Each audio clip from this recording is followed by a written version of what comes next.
नमस्कार, मी कीर्ती गायकवाड। स्वागत आहे आपलं आय न्यूज 28 मध्ये। चला तर मग जाणून घेऊयात महाराष्ट्रातल्या ताज्या घडामोडी। प्रवर्धन प्रमुख किसान प्रशिक्षण कार्यक्रम संपन्न।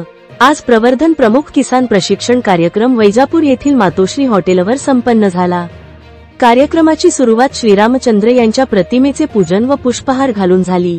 यावेळी कंपनीचे RSM राहुल निकम सर यांनी एक्स, रेवंथ, सौभाग्या, सायरस व पुष्कल या कपाशीच्या वाणाबद्दल सविस्तर अशी माहिती शेतकऱ्यांना दिली।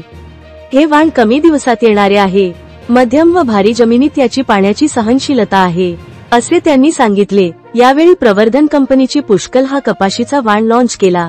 कंपनीचे RSM राकेश निकम यांनी शेतकऱ्यांनी रासायनिक खतावर कमी करून सेंद्रिय खत, शेणखत, गांडूळ खत याचा वापर करून आपल्या जमिनीचा सेंद्रिय कर्ब वाढवला पाहिजे असे सांगितले। तरी शेतकऱ्यांनी कमी दिवसात येणारे वाण निवडून व त्याची लागवड करून आपल्या उत्पन्नात टाकावी, असे निकम यांनी शेतकऱ्यांना सांगितले। कार्यक्रमाचे सर्व नियोजन कंपनीचे MDO राहुल मस्के यांनी केले। या कार्यक्रमात पंचक्रोशीतील सर्व गावांमधील निवडक प्रगत शेतकरी या कार्यक्रमास उपस्थित होते। रेवंत, सौभाग्य व पुष्कल या तिन्ही वाणाला पसंती परिसरातील शेतकरी देणार आहे। कार्यक्रमाची सांगता स्वादिष्ट भोजनाने झाली। इंडिया न्यू 28 वैजापूर तालुका प्रतिनिधी अनिल सूर्यवंशी।